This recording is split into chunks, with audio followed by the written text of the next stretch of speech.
Hello students, आज का topic है बेटा अपना माइकलसन इंटरफेरोमीटर। तुसी पहला भी फस्ट ईयर दे विच माइकलसन मोडले एक्सपैरीमेंट किया होया है, पर उत्थे उहदा पर्पस डिफरेंट सीगा। इत्थे दा पर्पस डिफरेंट है। इत्थे आपां इंटरफेरोमीटर डिवाइस दे नाल जिहड़े फ्रिंजिस बनदे ने ਉਹਨਾਂ ਨੂੰ ਸਟੱਡੀ ਕਰਨਾ ਹੈ। ਐਕਚੁਅਲੀ ਇੰਟਰਫੈਰੋਮੀਟਰ ਹੁੰਦੇ ਕਿ ਅੱਗੇ ਤੁਸੀਂ ਫੈਬਰੀ ਪੈਰਟ ਇੰਟਰਫੈਰੋਮੀਟਰ ਵੀ ਪੜੋਗੇ। ਇੰਟਰਫੈਰੋਮੀਟਰ ਦਾ ਜਿਹੜਾ ਬੇਸਿਕ ਮੀਨਿੰਗ ਹੈ ਡਿਵਾਈਸਿਸ ਨੇ ਜਿਹੜੀਆਂ ਕਿ ਲਾਈਟ ਦੇ ਇੰਟਰਫੇਰੈਂਸ ਨੂੰ ਸਟੱਡੀ ਕਰਦੀਆਂ ਨੇ।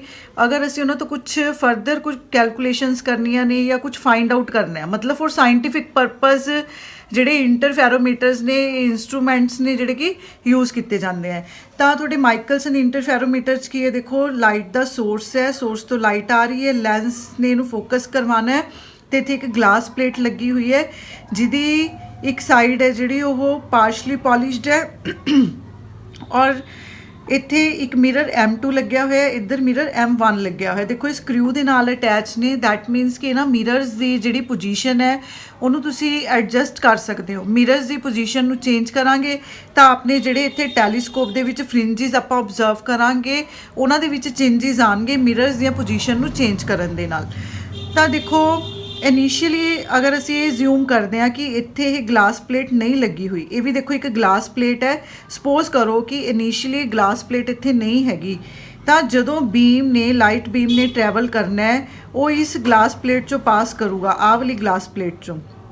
ਤਾਂ ਇੱਥੇ ਜਾ ਕੇ ਉਹਨੇ ਰਿਫਲੈਕਟ ਵੀ ਹੋਣਾ ਤੇ ਰਿਫਰੈਕਟ ਵੀ ਹੋਣਾ। ਤਾਂ ਦੇਖੋ ਇਹ ਰਿਫਲੈਕਟ ਹੋ ਕੇ ਮਿਰਰ M2 ਕੋਲ ਚਲਾ ਗਿਆ और ਇਹਦਾ कुछ पार्ट मिरर M1 ਕੋਲ ਚਲਾ ਗਿਆ। मिरर M1 ने की करना है, ਇਹਨੂੰ बैक करना है, ਇਹਨੂੰ ਦੁਬਾਰਾ रिफ्लैक्ट करना है क्योंकि ये पॉलिश्ड सरफेस है। ਤਾਂ ਕੀ ਹੋਏਗਾ कि ਇੱਥੇ ਇਹ ਜਿਹੜਾ बीम है वो नीचे आ जाऊगा बट ਇਹ ਚੋਂ पास नहीं करूगा क्योंकि सरफेस पॉलिश्ड है। ਹੁਣ अगर ਅਸੀਂ इस बीम ਨੂੰ देखिए ਜਿਹੜਾ ਉੱਪਰ मिरर M2 ਕੋਲ ਗਿਆ है, देखो M2 ਕੋਲੋਂ ਇਹ रिफ्लैक्ट होके आऊगा, इसे ग्लास प्लेट चों ਇਹ ਦੁਬਾਰਾ पास करके इस पॉइंट ते पहुँच जूगा। दैट मीनस कि ਜਿਹੜਾ ਲਾਈਟ ਦਾ ਸਿੰਗਲ ਬੀਮ ਜਾ ਰਿਹਾ ਸੀਗਾ ਉਹ ਦੋ ਪਾਰਟਸ ਦੇ ਵਿੱਚ ਸਪਲਿਟ ਹੋਇਆ, M1 ਕੋਲ ਗਿਆ, M2 ਕੋਲ ਗਿਆ। ਵਾਪਿਸ ਆਫਟਰ ਰਿਫਲੈਕਸ਼ਨ ਔਰ ਰਿਫਰੈਕਸ਼ਨ ਦੇ ਮੀਟ ਐਟ ਪੁਆਇੰਟ T। मतलब ये टैलीस्कोप ਦੇ ਵਿੱਚ ਜਦੋਂ ਇਹ ਆਪਸ ਦੇ ਵਿੱਚ ਇੰਟਰਫੇਰੈਂਸ ਕਰਨਗੇ ਬੀਮ ਤਾਂ ਉੱਥੇ ਇੰਟਰਫੇਰੈਂਸ ਦੇ ਥਰੂ ਉਹਨਾਂ ਦੇ ਫਰਿੰਜਿਸ ਨੂੰ ਸਟੱਡੀ ਕੀਤਾ ਜਾਊਗਾ। ਕਲੀਅਰ ਹੈ। ਹੁਣ ਇੱਥੇ ਗਲਾਸ ਪਲੇਟ ਐਕਸਟਰਾ ਲਗਾਈ ਹੋਈ ਹੈ, ਇੱਥੇ ਨਹੀਂ ਹੈਗੀ, ਇਸ ਪੁਆਇੰਟ ਤੇ ਹੈਗੀ ਹੈ। ਉਹਦਾ ਇੱਕ ਰੀਜ਼ਨ ਹੈ। ਰੀਜ਼ਨ ਕੀ ਹੈ, ਦੇਖੋ ਜਿਹੜਾ ਫਰਸਟ ਬੀਮ ਜਾ ਰਿਹਾ ਹੈ, ਮੰਨ ਲਓ ਆ ਬੀਮ ਜਾ ਰਿਹਾ, ਇੱਥੇ ਸਪਲਿਟ ਹੋਇਆ, ਇਹ ਮਿਰਰ M1 ਕੋਲ ਗਿਆ, M1 ਤੋਂ ਵਾਪਿਸ ਆਇਆ ਤੇ ਇੱਥੇ ਪਹੁੰਚ ਗਿਆ। ਦੈਟ ਮੀਨਸ ਕਿ ਜਿਹੜਾ ਬੀਮ 1 ਹੈ ਉਹਨੇ ਸਿਰਫ ਮਿਰਰ M1 ਤੱਕ ਜਾਣ ਦੇ ਲਈ ਸਿਰਫ ਉਹ ਇੱਕ ਵਾਰੀ ਗਲਾਸ ਪਲੇਟ ਚੋਂ ਪਾਸ ਕਰਿਆ ਕਿਉਂਕਿ ਜਦੋਂ ਇਹਨੇ ਵਾਪਿਸ ਆਣਾ ਹੈ ਤਾਂ ਉਹ ਇੱਥੋਂ ਹੀ ਬੈਕ ਹੋ ਜਾਊਗਾ। ਪਰ ਜਿਹੜਾ ਬੀਮ 2 ਹੈ ਉਹ ਫਸਟ ਟਾਈਮ ਅੰਦਰ ਐਂਟਰ ਕੀਤਾ, ਸੈਕਿੰਡ ਟਾਈਮ ਬਾਹਰ ਗਿਆ, ਥਰਡ ਟਾਈਮ ਉਹ ਦੁਬਾਰਾ ਫਿਰ ਇਹਦੇ ਵਿੱਚ ਦੀ ਪਾਸ ਹੋ ਕੇ ਆਇਆ। ਇਹਦਾ ਮਤਲਬ ਬੀਮ 2 ਤਾਂ 3 ਟਾਈਮਸ ਟਰੈਵਲ ਕੀਤਾ ਗਲਾਸ ਪਲੇਟ ਚੋਂ, ਬੀਮ 1 ਸਿੰਗਲ ਟਾਈਮ ਹੀ ਪਾਸ ਕੀਤਾ। ਤਾਂ ਇਹਦੇ 'ਚ ਇੰਟਰਫੇਰੈਂਸ 'ਚ ਕੀ ਹੁੰਦਾ ਹੈ ਕਿ ਆਪਟੀਕਲ ਪਾਥ ਹੈ ਜਿਹੜਾ ਉਹ ਅਗਰ ਸੇਮ ਰਹੇ ਤਾਂ ਆਪਣੇ ਫਰਿੰਜਿਸ ਪ੍ਰੋਪਰ ਬਣਦੇ ਨੇ। ਤਾਂ ਉਸ ਆਪਟੀਕਲ ਪਾਥ ਨੂੰ ਸੇਮ ਰੱਖਣ ਦੇ ਲਈ ਇੱਥੇ ਇੱਕ ਕੰਪਨਸੇਟਿੰਗ ਗਲਾਸ ਪਲੇਟ ਲਗਾਈ ਜਾਂਦੀ ਹੈ। ਠੀਕ ਹੈ ਜੀ, ਤਾਂ ਕਿ ਜਿਹੜਾ ਫਸਟ ਬੀਮ ਹੈ ਵੀ 3 ਟਾਈਮਸ ਗਲਾਸ ਪਲੇਟ ਚੋਂ ਟਰੈਵਲ ਕਰ ਲੇ। ਦੇਖੋ ਫਸਟ ਟਾਈਮ ਕਰ ਗਿਆ, ਸੈਕਿੰਡ ਟਾਈਮ ਕਰ ਗਿਆ, ਵਾਪਿਸ ਆਇਆ, ਥਰਡ ਟਾਈਮ ਕਰਕੇ ਇਸ ਪੁਆਇੰਟ ਤੇ ਆ ਕੇ ਉਹ ਰਿਫਲੈਕਟ ਹੋ ਕੇ ਨੀਚੇ ਆਪਣੇ ਸੈਕਿੰਡ ਬੀਮ ਦੇ ਨਾਲ ਇੰਟਰਫੇਰੈਂਸ ਕਰ ਲੂਗਾ। ਕਲੀਅਰ ਹੈ। ਤਾਂ ਇੱਥੇ ਇਹ ਜਿਹੜਾ ਹੈ ਗਲਾਸ ਪਲੇਟ ਤਾਂ ਹੀ ਲਗਾਈ ਜਾਂਦੀ ਹੈ। ਹੁਣ ਬੇਟਾ ਇੱਕ ਚੀਜ਼ ਹੋਰ ਧਿਆਨ ਰੱਖਣੀ ਹੁੰਦੀ ਹੈ ਆਪਟਿਕਸ। ਮੈਂ ਤੁਹਾਨੂੰ ਪਹਿਲਾਂ ਵੀ ਦੱਸਿਆ ਸੀ ਕਿ ਜਿੰਨੀਆਂ ਵੀ ਡਾਇਗਰਾਮਸ ਤੁਸੀਂ ਬਣਾਉਣੀਆਂ ਨੇ ਇਹ ਰੇ ਡਾਇਗਰਾਮਸ ਨੇ ਐਕਚੁਅਲੀ 'ਚ, ਮਤਲਬ ਇਹ ਡਾਇਰੈਕਸ਼ਨ ਦੇ ਨਾਲ ਨਾਲ ਇਹਨਾਂ ਦੇ ਐਰੋਜ਼ ਪਾਣੇ ਜ਼ਰੂਰੀ ਨੇ। ਤਾਂ ਪੇਪਰ 'ਚ ਕਈ ਵਾਰੀ ਲਿਖਿਆ ਆਉਂਦਾ ਕਿ ਕੰਪਲੀਟ ਰੇ ਡਾਇਗਰਾਮਸ ਬਣਾਓ, ਤਾਂ ਇਸ ਚੀਜ਼ ਦਾ ਤੁਸੀਂ ਧਿਆਨ ਰੱਖਣਾ ਹੈ। ਉਸ ਤੋਂ ਬਾਅਦ ਇਹ ਫਾਰਮੇਸ਼ਨ ਆਫ ਫਰਿੰਜਿਸ। ਹੁਣ ਇਹ 'ਚ ਫਰਿੰਜਿਸ ਨੇ ਜਿਹੜੇ ਉਹ ਕਿਸ ਤਰ੍ਹਾਂ ਦੇ ਬਣਨਗੇ, ਫਰਿੰਜਿਸ ਦਾ ਬਣਨਾ ਜਾਂ ਫਰਿੰਜਿਸ ਦੀ ਜਿਹੜੀ ਸ਼ੇਪ ਹੈ ਉਹ ਡਿਪੈਂਡ ਕਰਦੀ ਹੈ ਕਿ M1 ਤੇ M2 ਦੀ ਮਿਊਚੁਅਲ ਇਨਕਲੀਨੇਸ਼ਨ ਕੀ ਹੈ। ਮਤਲਬ ਇਹ M1 ਤੇ M2 ਦੋਨੋਂ ਕਿਸ ਐਂਗਲ ਤੇ ਪਏ ਨੇ, ਇਹਨਾਂ ਦੇ ਵਿੱਚ ਪਾਥ ਡਿਫਰੈਂਸ ਕੀ ਹੈ। ਤਾਂ ਇਸ ਤਰ੍ਹਾਂ ਦੀਆਂ ਕੁਝ ਕੰਡੀਸ਼ਨਸ ਨੇ ਜਿਨ੍ਹਾਂ ਨਾਲ ਡਿਸਾਈਡ ਹੁੰਦਾ ਹੈ ਕਿ ਜਿਹੜੇ ਤੁਹਾਡੇ ਫਰਿੰਜਿਸ ਨੇ ਉਹ ਕਿਸ ਤਰ੍ਹਾਂ ਦੇ ਬਣਨਗੇ। ਤਾਂ ਕਿਉਂਕਿ ਇਹ ਕੰਪਲਿਕੇਟਿਡ ਸਿਸਟਮ ਹੈ ਥੋੜ੍ਹਾ ਜਿਹਾ, ਤਾਂ ਇਸ ਸਿਸਟਮ ਨੂੰ इस सिस्टम ਨੂੰ मतलब डबल ऑप्टिक सिस्टम ਨੂੰ सिंगल ऑप्टिक सिस्टम ਦੇ ਵਿੱਚ ਕਨਵਰਟ ਕੀਤਾ ਹੋਇਆ ਹੈ। ਦੇਖੋ ਇਹ डबल ऑप्टिक सिस्टम ਕਿਉਂ ਬੋਲ ਰਹੇ ਹਾਂ ਆਪਾਂ, ਕਿਉਂਕਿ ਇੱਕ ਐਕਸਿਸ ਤਾਂ ਜਾ ਰਿਹਾ M1 ਦੇ ਲਈ, ਇੱਕ ਐਕਸਿਸ M2 ਦੇ ਲਈ, मतलब दो परपेंडिकुलर एक्सिस ने, तो दो परपेंडिकुलर एक्सिस की बजाय उन्होंने सिंगल एक्सिस च कन्वर्ट कर लेंगे ने।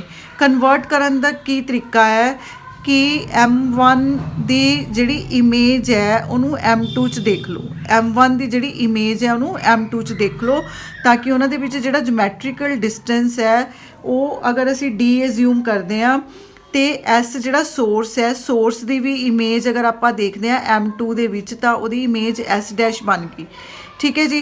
तो हुण अगर ये तो रे ऑफ लाइट जा रही है, रे ऑफ लाइट देखो इस पॉइंट ते आई, इत्थों ये रिफ्लैक्ट होके आ गई, उस तो बाद सैकेंडली जदों ये अंदर रिफ्रैक्ट होके सैकेंड पॉइंट तो वापस आके इत्थे इंटरफेरेंस कर रही है।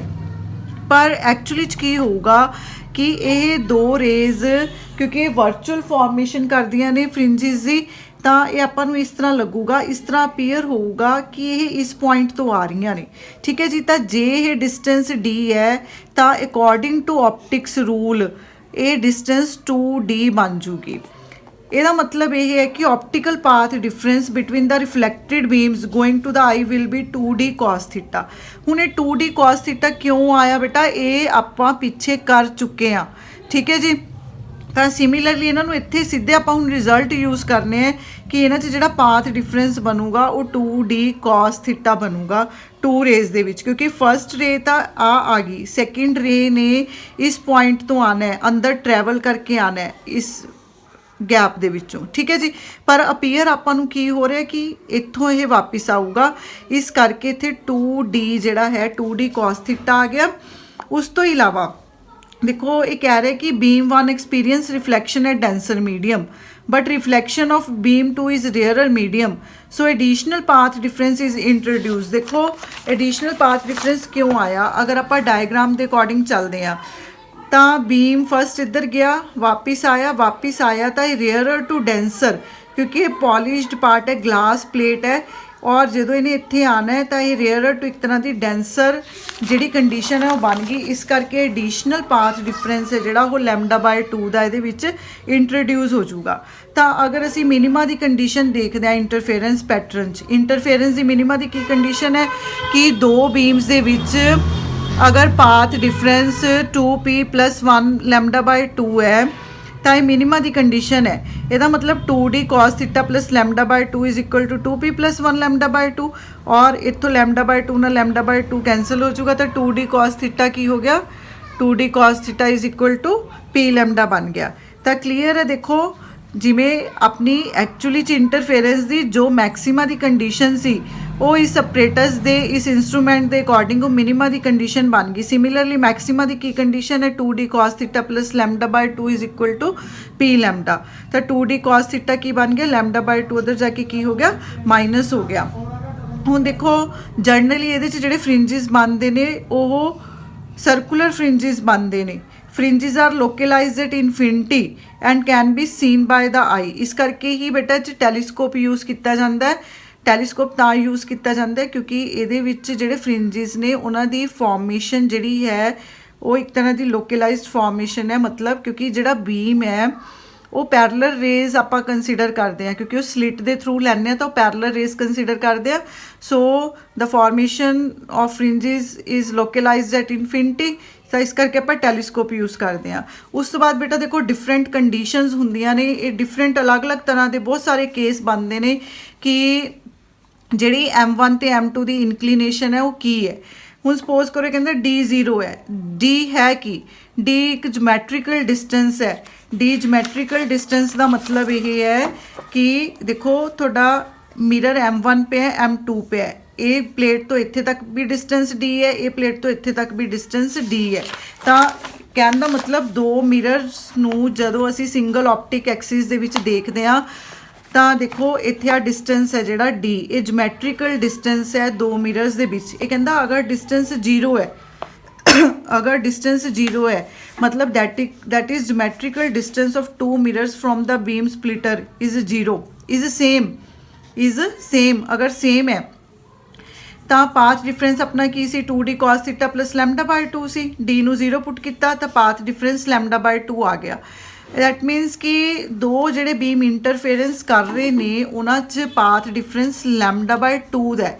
ਇਹਦਾ ਮਤਲਬ ਕਿ ਤੁਹਾਡਾ ਜਿਹੜਾ ਸੈਂਟਰਲ ਫਰਿੰਜ ਬਣੂਗਾ ਉਹ ਕੀ ਬਣੂਗਾ, ਉਹ ਡਾਰਕ ਬਣੂਗਾ, ਕਿਉਂਕਿ ਪਾਥ ਡਿਫਰੈਂਸ ਦੇ ਸਾਨੂੰ ਕੰਡੀਸ਼ਨਸ ਪਤਾ ਨਹੀਂ, ਇੰਟੈਗਰਲ ਮਲਟੀਪਲ ਹੋਏ ਜਾਂ ਉਹ ਹਾਫ ਇੰਟੈਗਰਲ ਮਲਟੀਪਲ ਹੋਏ ਤਾਂ ਕਿਸ ਤਰ੍ਹਾਂ ਦੇ ਫਰਿੰਜਸ ਬਣਦੇ ਨੇ। ਨੈਕਸਟ ਹੈ ਕਿ ਅਗਰ ਅਸੀਂ ਇੱਕ ਮਿਰਰ ਨੂੰ ਮੂਵ ਕਰਦੇ ਹਾਂ, ਡੀ ਨੂੰ ਇਨਕਰੀਜ਼ ਕਰਨਾ ਸ਼ੁਰੂ ਕਰ ਦਿੰਦੇ ਹਾਂ, ਮੰਨ ਲਓ ਕਿ ਤੁਸੀਂ ਇਹ ਡੀ ਨੂੰ ਇਨਕਰੀਜ਼ ਕਰਨਾ ਸ਼ੁਰੂ ਕਰਤਾ, ਇਹਨਾਂ ਦੇ ਵਿਚਲਾ ਜਿਹੜਾ ਗੈਪ ਹੈ ਉਹ ਇਨਕਰੀਜ਼ ਹੋਣਾ ਸ਼ੁਰੂ ਹੋ ਗਿਆ। ਇਨ ਦੈਟ ਕੇਸ ਕੀ ਹੋਊਗਾ, ਦੇਖੋ ਐਕਚੁਅਲੀ ਕੀ ਹੈ ਕਿ ਜਦੋਂ ਡੀ ਦੇ ਚੇਂਜ ਕਰਨ ਨਾਲ ਐਕਚੁਅਲੀ 'ਚ ਕੀ ਹੁੰਦਾ ਜਾਂ ਕੀ ਹੋਏਗਾ, ਤਾਂ ਜਦੋਂ ਅਸੀਂ ਡੀ ਚੇਂਜ ਕਰਾਂਗੇ ਤਾਂ ਉਹਨਾਂ ਦੇ ਵਿਚਲਾ ਜਿਹੜਾ ਪਾਥ ਹੈ ਆਪਟੀਕਲ ਪਾਥ ਡਿਫਰੈਂਸ ਉਹ ਚੇਂਜ ਹੋਣਾ ਸ਼ੁਰੂ ਹੋ ਜਾਊਗਾ। ਮਤਲਬ ਉਹ ਡਿਪੈਂਡ ਕਰਦਾ ਕਿ ਤੁਸੀਂ ਡੀ ਨੂੰ ਘਟਾ ਰਹੇ ਹੋ, ਡੀ ਨੂੰ ਵਧਾ ਰਹੇ ਹੋ, ਮਤਲਬ ਡੀ ਕਿਸ ਤਰ੍ਹਾਂ ਚੇਂਜ ਹੋ ਰਿਹਾ, ਉਹਨਾਂ ਦਾ ਡਿਸਟੈਂਸ ਕਿਸ ਤਰ੍ਹਾਂ ਚੇਂਜ ਹੋ ਰਿਹਾ। ਅਗਰ ਉਹ ਡਿਸਟੈਂਸ ਜਿਹੜਾ ਹੈ, ਅਗਰ ਉਹ ਮਤਲਬ ਕਿ ਪਾਥ ਡਿਫਰੈਂਸ ਕਿਸ ਤਰ੍ਹਾਂ ਚੇਂਜ ਹੋ ਰਿਹਾ ਹੈ, ਉਹ ਪਾਥ ਡਿਫਰੈਂਸ ਚੇਂਜ ਹੋਣ ਦੇ ਨਾਲ ਜਿਹੜੇ ਤੁਹਾਡੇ ਰਿੰਗਸ ਬਣ ਰਹੇ ਨੇ, ਦੇਖੋ ਫਰਿੰਜਿਸ ਜਿਹੜੇ ਬਣ ਰਹੇ ਨੇ, ਕਹਿੰਦਾ ਮੰਨ ਲਓ ਸਰਕੂਲਰ ਫਰਿੰਜਿਸ ਬਣ ਰਹੇ ਨੇ ਇਸ ਤਰ੍ਹਾਂ ਦੇ, ਤਾਂ ਡੀ ਨੂੰ ਇਨਕਰੀਜ਼ ਜਾਂ ਡਿਕਰੀਜ਼ ਕਰਨ ਦੇ ਨਾਲ ਕੀ ਹੋਊਗਾ। ਦੇਖੋ ਇਨਕਰੀਜ਼ ਜਾਂ ਡਿਕਰੀਜ਼ ਕਰਨ ਦੇ ਨਾਲ ਕੀ ਹੋਊਗਾ ਕਿ ਜਾਂ ਤਾਂ ਤੁਹਾਡੇ ਇਹ ਕੰਟਰੈਕਟ ਹੋਣੇ ਸ਼ੁਰੂ ਹੋ ਜਾਣਗੇ, ਸ਼ਰਿੰਕ ਹੋਣੇ ਸ਼ੁਰੂ ਹੋ ਜਾਣਗੇ, ਜਾਂ ਤੁਹਾਡੇ ਰਿੰਗਸ ਐਕਸਪੈਂਡ ਹੋਣਗੇ। ਕਲੀਅਰ ਹੈ। ਤਾਂ ਉਹਦੇ 'ਚ ਕੀ ਹੁੰਦਾ ਹੈ ਕਿ ਜਦੋਂ ਸ਼ਰਿੰਕ ਹੋ ਰਹੇ ਨੇ, ਸ਼ਰਿੰਕ ਹੁੰਦੇ ਕੀ ਹੋਊਗਾ ਕਿ ਜਿਹੜਾ ਸੈਂਟਰਲ ਰਿੰਗਸ ਨੇ, ਇਹ ਸੈਂਟਰਲ ਰਿੰਗਸ ਨੇ ਜਿਹੜੇ ਡਿਸਅਪੀਅਰ ਹੋਣਾ ਸ਼ੁਰੂ ਹੋ ਜਾਣਗੇ, ਕਿਉਂਕਿ ਸ਼ਰਿੰਕ ਹੋ ਗਏ ਮਤਲਬ ਇਹ ਡਿਸਅਪੀਅਰੈਂਸ, ਜਿਹੜੇ ਰਿੰਗਸ ਮੰਨ ਲਓ ਪਹਿਲਾਂ ਤੁਹਾਨੂੰ 10 ਦਿਖ ਰਹੇ ਨੇ, ਤਾਂ after change of path difference ਉਹ ਰਿੰਗਸ ਨੇ ਜਿਹੜੇ ਹੋ ਸਕਦਾ ਤੁਹਾਨੂੰ 7 ਦਿਖਣ, 6 ਦਿਖਣ, ਇਹਦਾ ਮਤਲਬ ਰਿੰਗਸ ਡਿਸਅਪੀਅਰ ਹੋ ਗਏ ਜਾਂ ਰਿੰਗਸ ਨੇ ਜਿਹੜੇ ਐਕਸਪੈਂਡ ਹੋ ਗਏ। ਤਾਂ ਡੀ ਦਾ ਮਤਲਬ ਪਾਥ ਡਿਫਰੈਂਸ ਜਿਹੜਾ ਚੇਂਜ ਹੋ ਰਿਹਾ ਹੈ ਉਹਦੇ ਨਾਲ ਰਿੰਗਸ ਨੇ ਉਹ ਕਿਵੇਂ ਚੇਂਜ ਹੋ ਰਹੇ ਨੇ, ਫਰਿੰਜਿਸ ਕਿਵੇਂ ਚੇਂਜ ਹੋ ਰਹੇ ਨੇ। ਮਤਲਬ ਹੋ ਸਕਦਾ ਕਿ ਜਿਸ ਪੁਆਇੰਟ ਤੇ ਤੁਹਾਨੂੰ ਪਹਿਲਾਂ ਡਾਰਕ ਦਿਖ ਰਿਹਾ ਸੀ, ਡੀ ਨੂੰ ਚੇਂਜ ਕਰਨ ਦੇ ਨਾਲ ਉਹ ਤੁਹਾਨੂੰ ਬ੍ਰਾਈਟ ਦਿਖਣਾ ਸ਼ੁਰੂ ਹੋ ਜੇ। ਕਲੀਅਰ ਹੈ। ਸੋ ਇੱਥੇ ਜਿਵੇਂ ਨੇ ਸੈਕਿੰਡ ਕੇਸ ਲਿੱਤਾ ਹੈ, ਕਹਿੰਦਾ ਅਗਰ ਅਸੀਂ ਡੀ ਨੂੰ ਇਨਕਰੀਜ਼ ਕਰਨਾ ਸ਼ੁਰੂ ਕਰਦੇ ਹਾਂ ਤਾਂ ਫਿਰ ਪਾਥ ਡਿਫਰੈਂਸ ਕੀ ਹੋਊਗਾ। ਤਾਂ ਕਹਿੰਦਾ ਅਗਰ ਨਾਰਮਲੀ ਇਨਸੀਡੈਂਟ ਕਰ ਰਹੀ ਹੈ ਲਾਈਟ, ਮਤਲਬ ਥੀਟਾ 0 ਹੈ, ਆਹ ਵਾਲਾ ਥੀਟਾ 0 ਹੈ ਜਿਹੜਾ ਇਹ ਡਾਇਗਰਾਮ 'ਚ ਹੈ, ਮਤਲਬ ਲਾਈਟ ਨਾਰਮਲੀ ਇਨਸੀਡੈਂਟ ਕਰ ਰਹੇ ਹਾਂ ਅਸੀਂ, ਥੀਟਾ 0 ਹੈ, ਤਾਂ ਪਾਥ ਡਿਫਰੈਂਸ ਕੀ ਹੋ ਜਾਊਗਾ 2d cos 0 is 1 plus lambda by 2। ਹੁਣ ਡੀ ਕਿੰਨਾ ਹੈ ਆਪਾਂ ਦੇਖਣਾ ਹੈ ਵੀ ਪਾਥ ਡਿਫਰੈਂਸ ਤੇ ਕੀ ਇਫੈਕਟ ਪੈਂਦਾ ਹੈ। ਸਪੋਜ਼ ਕਰੋ ਕਹਿੰਦਾ ਡੀ ਕੀ ਲੈਮਡਾ ਬਾਈ 4 ਹੈ, ਤਾਂ ਆਪਾਂ ਲੈਮਡਾ ਬਾਈ 4 ਪੁੱਟ ਕਰਤਾ ਤਾਂ ਆਪਣੇ ਕੋਲ ਲੈਮਡਾ ਆ ਗਿਆ, ਇਹ ਇੰਟੈਗਰਲ ਮਲਟੀਪਲ ਆ ਗਿਆ, ਇਹਦਾ ਮਤਲਬ ਇਹ ਮੈਕਸਿਮਾ ਦੀ ਕੰਡੀਸ਼ਨ ਬਣ ਗਈ। ਹੁਣ ਕਹਿੰਦਾ ਸਪੋਜ਼ ਕਰੋ ਕਿ ਮਿਰਰ ਨੂੰ ਤੁਸੀਂ ਫੇਰ ਬਾਏ ਲੈਮਡਾ ਬਾਈ 4 ਫੇਰ ਉਹਨੂੰ ਮਤਲਬ ਚੇਂਜ ਕਰਤਾ, ਆਹ ਵਾਲਾ ਡਿਸਟੈਂਸ ਫੇਰ ਤੁਸੀਂ ਹੋਰ ਇਹਦੇ 'ਚ ਇਨਕਰੀਜ਼ ਕਰਤਾ, ਫਿਰ ਕੀ ਹੋਊਗਾ। ਮੰਨ ਲਓ ਤੁਸੀਂ ਫੇਰ ਲੈਮਡਾ ਬਾਈ 4 ਪਲੱਸ ਲੈਮਡਾ ਬਾਈ 4 ਕਰਕੇ ਲੈਮਡਾ ਬਾਈ 2 ਹੋ ਗਿਆ, ਤਾਂ ਇਹ ਜਿਹੜਾ ਹੈ ਉਹਦੇ ਨਾਲ ਇਹ ਮਿਨੀਮਾ ਦਾ ਪੁਆਇੰਟ ਬਣ ਜਾਊਗਾ, ਕਿਉਂਕਿ ਉਰੇ ਜਿਹੜਾ ਲੈਮਡਾ ਆ ਰਿਹਾ ਹੈ ਉਹ ਲੈਮਡਾ ਹਾਫ ਵੈਲਿਊ ਦੇ ਵਿੱਚ ਚੇਂਜ ਹੋ ਜਾਊਗਾ।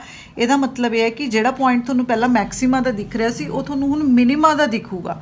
ਇਹਦਾ ਮਤਲਬ ਉਹੀ ਹੈ ਕਿ ਅਗਰ ਪਾਥ ਡਿਫਰੈਂਸ, ਕਿਉਂਕਿ ਪਾਥ ਡਿਫਰੈਂਸ ਚੇਂਜ ਹੋ ਗਿਆ, ਪਾਥ ਡਿਫਰੈਂਸ ਚੇਂਜ ਹੋਣ ਦੇ ਨਾਲ ਜਿਹੜੇ ਤੁਹਾਡੇ ਫਰਿੰਜਿਸ ਬਣ ਰਹੇ ਨੇ ਉਹਨਾਂ ਦੇ ਮੈਕਸਿਮਾ ਮਿਨੀਮਾਸ ਨੇ ਜਿਹੜੇ ਉਹ ਚੇਂਜ ਹੋਣੇ ਸ਼ੁਰੂ ਹੋ ਜਾਣਗੇ। ਕਲੀਅਰ ਹੈ। ਉਸ ਤੋਂ ਬਾਅਦ ਲੋਕੇਲਾਈਜ਼ਡ ਫਰਿੰਜਿਸ ਬਣਦੇ ਨੇ ਇਸ ਕੇਸ 'ਚ। ਦੇਖੋ ਕਹਿੰਦਾ ਇਨਕਲੀਨੇਸ਼ਨ ਤੇ ਡਿਪੈਂਡ ਕਰਦਾ। ਸਪੋਜ਼ ਕਰੋ ਕਿ ਪੈਰਲਰ ਮਿਰਰਸ ਦੀ ਬਜਾਏ ਇਹ ਵੈਜ ਸ਼ੇਪ ਬਣਾ ਲਈ, ਸਪੋਜ਼ ਕਰੋ ਕਿ ਇਹਨਾਂ ਦੀ ਇਨਕਲੀਨੇਸ਼ਨ ਇਸ ਤਰ੍ਹਾਂ ਦੀ ਹੈ ਕਿ ਵੈਜ ਸ਼ੇਪ ਬਣ ਗਈ, ਤਾਂ ਇਹ ਜਿਹੜੇ ਫਰਿੰਜਿਸ ਨੇ ਇਹ ਇਸ ਸਾਈਡ ਕੋਸੈਂਟਰਿਕ ਹੋਣਗੇ, ਇਸ ਸਾਈਡ ਕੋਸੈਂਟਰਿਕ ਹੋਣਗੇ। ਅਗਰ ਇਸ ਤਰ੍ਹਾਂ ਦੀ ਇਨਕਲੀਨੇਸ਼ਨ ਹੈ ਤਾਂ ਸਟ੍ਰੇਟ ਫਰਿੰਜਿਸ ਬਣਨਗੇ, ਅਗਰ ਇਸ ਤਰ੍ਹਾਂ ਦੀ ਇਨਕਲੀਨੇਸ਼ਨ ਹੈ ਤਾਂ ਉਹ ਇਸ ਸਾਈਡ ਤੇ ਬਣਨਗੇ। ਕਲੀਅਰ ਹੈ। ਉਸ ਤੋਂ ਬਾਅਦ ਬੇਟਾ ਦੀਆਂ ਐਪਲੀਕੇਸ਼ਨਸ ਨੇ, ਮਾਈਕਲਸਨ ਇੰਟਰਫੈਰੋਮੀਟਰ ਦੀਆਂ ਐਪਲੀਕੇਸ਼ਨਸ ਨੇ, ਬਹੁਤ ਇੰਪੋਰਟੈਂਟ ਨੇ। ਤੁਹਾਡੀ ਬੁੱਕ ਦੇ ਵਿੱਚ ਥੋੜ੍ਹਾ ਜਿਹਾ ਡਿਫਰੈਂਟ ਦਿੱਤੀਆਂ ਹੋਈਆਂ ਨੇ, ਇਹ ਮੈਂ ਤੁਹਾਨੂੰ ਥੋੜ੍ਹਾ ਹੋਰ ਤਰੀਕੇ ਨਾਲ ਕਰਾ ਰਹੀ ਹਾਂ ਕਲੀਅਰ ਲੈਂਗੁਏਜ ਦੇ ਵਿੱਚ। ਫਸਟ ਹੈ ਮੈਜ਼ਰਮੈਂਟ ਆਫ ਵੇਵ ਲੈਂਥ। देखो मैजरमेंट ऑफ वेवलैंथ का की मतलब है, ਇਹਦਾ मतलब है कि ਜਿਹੜਾ ਅਸੀਂ ਇੱਥੇ सोर्स यूज़ कर रहे हैं, ਆਹ वाला सोर्स यूज़ कर रहे हैं लाइट का, ये लाइट सोर्स की ਆਪਾਂ ਨੇ वेवलैंथ है ਜਿਹੜੀ ਉਹ कैलकुलेट करनी है। देखो कहता now with the rotation of screw attach with mirror M1 we get circular fringe at the centre field of view as for nth fringe. मतलब कि ਜਦੋਂ इनिशियली इंटरफेरेंस होंदी है ਤਾਂ ਉਹਦੀ ਆਪਣੀ ਕੰਡੀਸ਼ਨ ਕੀ ਹੈ, ਉਹਦੀ ਕੰਡੀਸ਼ਨ ਹੈ 2d cos θ is equal to n lambda, ਕਾਹਦੇ ਲਈ, ਬ੍ਰਾਈਟ ਫ੍ਰਿੰਜ ਦੇ ਲਈ। ਤਾਂ n ਕੀ ਹੈ ਇੱਥੇ, n ਆਰਡਰ ਹੈ 0 1 2 and so on. At centre ਅਗਰ ਅਸੀਂ ਸੈਂਟਰ ਪੁਆਇੰਟ ਤੇ ਦੇਖਦੇ ਤਾਂ ਥੀਟਾ ਕੀ ਹੋ ਗਿਆ, 0 ਹੋ ਗਿਆ, cos θ ਕੀ ਬਣ ਗਿਆ, 1 ਬਣ ਗਿਆ। ਤਾਂ ਆਪਣੀ ਵੈਲਿਊ ਕੀ ਬਣ ਗਈ, 2d is equal to n lambda. Clear ਹੈ। ਉਸ ਤੋਂ ਬਾਅਦ ਇਹ ਕਹਿੰਦਾ as d decreases fringe pattern will move inward. देखो मैं तुहानूं पहलां भी दस्सिया है कि जे तुसीं डी नूं चेंज करदे हो तो तुहाडे फ्रिंज पैटर्न या तां कॉन्ट्रैक्ट होणगे या वो एक्सपैंड होणगे। तो इत्थे क्योंकि ये डी डिक्रीज़ कर रहे है तो कहंदा फ्रिंज पैटर्न इनवर्ड मूव करूगा। इनर मोस्ट फ्रिंजिस ने जिहड़े श्रिंक करनगे। कहंदा now if number of fringes be n which disappear at the center of field of view by moving the mirror M1 by distance d0। मतलब तुसी mirror M1 ਨੂੰ d0 distance ਦੇ ਨਾਲ मतलब ਉਹਦੀ पोजीशन ਨੂੰ चेंज करता। ਤਾਂ सपोज करो कि ਤੁਹਾਡੇ ਜਿਹੜੇ n fringes ਨੇ ਉਹ गायब हो गए, ਉਹ disappear हो गए। ਤਾਂ ਇਹ ਹੀ ਵਾਲਾ ਤੁਹਾਡਾ ਰਿਲੇਸ਼ਨ ਕੀ ਬਣ ਜਾਊਗਾ, 2d = n ਲੈਮਡਾ ਸੀ। ਤਾਂ n ਆਰਡਰ ਸੀ fringes ਦਾ, फर्स्ट fringe है, सेकंड fringe है, third fringe and so on. तो 2d तो चेंज की होया d minus d0, distance change हो गया। फ्रिंजिस की चेंज होया क्योंकि फ्रिंजिस डिसअपीयर हो रहे ने, डिसअपीयर तो यह n minus capital n lambda. तो 1 माइनस 2 कर लो, 1 माइनस 2 कर लो, तो करोगे तो 2d0 is equal to n lambda आ गया। तो इतों लैमडा कितना आ गया, 2d0 अपॉन n। d0 देखो बेटा ਜਿਹੜਾ ਮਾਈਕਲਸਨ ਇੰਟਰਫੈਰੋਮੀਟਰਸ ਨੇ ਇਹਨਾਂ ਦੇ ਨਾਲ ਸਕੇਲ ਵੀ ਲੱਗੇ ਹੋਏ ਹੁੰਦੇ ਨੇ। ਆ ਦੇਖੋ ਸਕੇਲ ਲੱਗੇ ਹੋਏ ਆ ਇਹਨਾਂ ਦੇ ਨਾਲ। ਤਾਂ ਇਹ ਸਕੇਲਸ ਨੇ ਜਿਹੜੇ, ਇਹਨਾਂ ਸਕੇਲਸ ਤੋਂ ਆਪਾਂ ਨੂੰ ਪਤਾ ਲੱਗਦਾ ਹੈ ਜਾਂ ਟੈਲੀਸਕੋਪ ਦੇ ਥਰੂ ਆਪਾਂ ਦੇਖਦੇ ਹਾਂ ਕਿ ਜਿਹੜੇ ਫ੍ਰਿੰਜਿਸ ਪਹਿਲਾਂ ਸਾਨੂੰ 10 ਦਿਖ ਰਹੇ ਸੀ ਉਹ ਸਾਨੂੰ ਹੁਣ 8 ਦਿਖ ਰਹੇ ਨੇ ਜਾਂ 7 ਦਿਖ ਰਹੇ ਨੇ। ਤਾਂ ਉਹ ਕਾਊਂਟਿੰਗ ਜਿਹੜੀ ਹੈ, ਕਾਊਂਟਿੰਗ ਆਪਾਂ ਟੈਲੀਸਕੋਪ ਦੇ ਥਰੂ ਆਬਜ਼ਰਵ ਕਰਦੇ ਹਾਂ। ਉਸ ਤੋਂ ਬਾਅਦ ਜਿਹੜੀ ਡਿਸਟੈਂਸ ਹੈ ਇਹਨੂੰ ਆਪਾਂ ਸਕੇਲ ਦੇ ਨਾਲ ਮੈਜਰ ਕਰ ਸਕਦੇ ਹਾਂ। ਤਾਂ ਉੱਥੋਂ ਆਪਾਂ ਇਹ ਵੇਵ ਲੈਂਥ ਹੈ ਜਿਹੜੀ ਸਿਸਟਮ ਦੀ ਉਹ ਕੈਲਕੂਲੇਟ ਕਰ ਸਕਦੇ ਹਾਂ। ਉਸ ਤੋਂ ਬਾਅਦ ਇਹ determination of difference of two close wavelengths and width of spectral lines. ਦੇਖੋ ਕਹਿੰਦੇ ਸਪੋਜ਼ ਕਰੋ ਕਿ ਕੋਈ ਦੋ ਬਹੁਤ ਕਲੋਜ਼ਲੀ ਸਪੇਸਡ ਵੇਵ ਲੈਂਥਸ ਨੇ, ठीक है जी। वो वेव लेंथ्स ਨੂੰ कैलकुलेट करना कि उन्हें कितना डिफरेंस है। जिस तरह देखो तुसी सैकेंड ईयर का हले कोई भी एक्सपैरीमेंट नहीं किया, तो सैकेंड ईयर के मोस्टली जोड़े एक्सपैरीमेंट्स ने डार्क रूम के उन्होंने या तो असी सोडियम लाइट यूज़ करते हैं या असी मरकरी लाइट यूज़ करते हैं। मरकरी वाइट लाइट है, सोडियम लाइट जी है इनू असी मोनोक्रोमैटिक मानते हैं। ये लाइट नू असी मोनोक्रोमैटिक मानते हैं, पर एक्चुअली सोडियम लाइट जी है ये दो वेव लेंथ्स होंदियां ने, λ1 एंड λ2, 5893 एंगस्ट्रॉन एंड 5896 एंगस्ट्रॉन। ये इन्हां दियां वेव लेंथ्स होंदियां ने। तो इन्नी देखो बहुत ज़्यादा क्लोजली स्पेस ने, बहुत माइनर जा इन्हां च डिफरेंस है। तो ये जिहड़ियां क्लोजली स्पेस्ड लाइनस ने इन्हां दे डिफरेंस नू कैलकुलेट करना बाय दिस एक्सपैरीमेंट वो किस तरह होगा। देखो कहना मान लो सोडियम लैंप है, ਉਹਦੀਆਂ ਜਿਹੜੀਆਂ ਦੋ ਵੇਵ ਲੈਂਥਸ ਨੇ ਉਹ λ1 ਤੇ λ2 ਨੇ। ਇਨੀਸ਼ੀਅਲੀ ਕਹਿੰਦਾ ਕਿ ਆਪਾਂ ਫ੍ਰਿੰਜਿਸ ਨੂੰ ਇਸ ਤਰ੍ਹਾਂ ਸੈੱਟ ਕਰਨਾ ਹੈ ਕਿ ਉਹਨਾਂ 'ਚ ਜ਼ੀਰੋ ਪਾਥ ਡਿਫਰੈਂਸ ਹੋਏ। ਕਹਿਣ ਦਾ ਮਤਲਬ ਕਿ ਜਿਹੜੇ ਫ੍ਰਿੰਜਿਸ ਨੇ ਜਾਂ ਅਸੀਂ ਡਿਸਟੈਂਸ ਜਿਹੜਾ ਹੈ M1 ਤੇ M2 ਦਾ ਇਸ ਤਰ੍ਹਾਂ ਸੈੱਟ ਕਰਨਾ ਹੈ ਕਿ ਦੋਨੋਂ ਵੇਵ ਲੈਂਥ ਦੇ ਜਿਹੜੇ ਫ੍ਰਿੰਜਿਸ ਬਣ ਰਹੇ ਨੇ ਇੱਕ ਦੂਜੇ 'ਚ ਮਰਜ ਕਰ ਜਾਣ, ਉਹ ਇੱਕੋ ਹੀ ਸਿਸਟਮ ਦਿਖੇ ਸਾਨੂੰ। ਉਸ ਤੋਂ ਬਾਅਦ ਨੈਕਸਟ ਕੀ ਕਰਨਾ ਹੈ ਕਿ ਮਿਰਰ M1 ਨੂੰ ਸਕਰੂ ਦੀ ਹੈਲਪ ਦੇ ਨਾਲ ਮੂਵ ਕਰੋ ਵਿਦ ਡਿਸਟੈਂਸ D। ਕਿਸ ਤਰ੍ਹਾਂ ਮੂਵ ਕਰਨਾ ਹੈ, ਕਹਿੰਦਾ ਕਿ ਮੰਨ ਲਓ ਦੇਖੋ ਇੱਕ ਵੇਵ ਲੈਂਥ ਕਰਕੇ ਆਪਣੇ ਕੋਲ ਆ ਪੈਟਰਨ ਬਣ ਰਿਹਾ ਹੈ, ਇਨੀਸ਼ੀਅਲੀ ਇਹ ਸੁਪਰ ਇੰਪੋਜ਼ ਕਰ ਰਿਹਾ ਹੈ। ਹੁਣ ਅਸੀਂ ਕੀ ਕਰਨਾ ਹੈ ਕਿ D ਨੂੰ ਚੇਂਜ ਕਰਨਾ ਸ਼ੁਰੂ ਕਰਨਾ ਹੈ ਤਾਂ ਕਿ ਸਾਨੂੰ ਦੂਜਾ ਪੈਟਰਨ ਵੀ ਜਿਹੜਾ ਸੈਕਿੰਡ ਪੈਟਰਨ ਵੀ ਹੈ, ਸੈਕਿੰਡ ਪੈਟਰਨ ਇਹਦੇ ਤੋਂ ਸੈਪਰੇਟ ਹੋਣਾ ਸ਼ੁਰੂ ਹੋ ਜੇ और इस तरह सैपरेट होए कि एक दा मैक्सिमा दूजे दे मिनिमा ते फॉल करे। ਇੱਕ ਦਾ ਮੈਕਸਿਮਾ ਦੂਜੇ ਦੇ ਮਿਨੀਮਾ ਤੇ ਫਾਲ ਕਰੇ।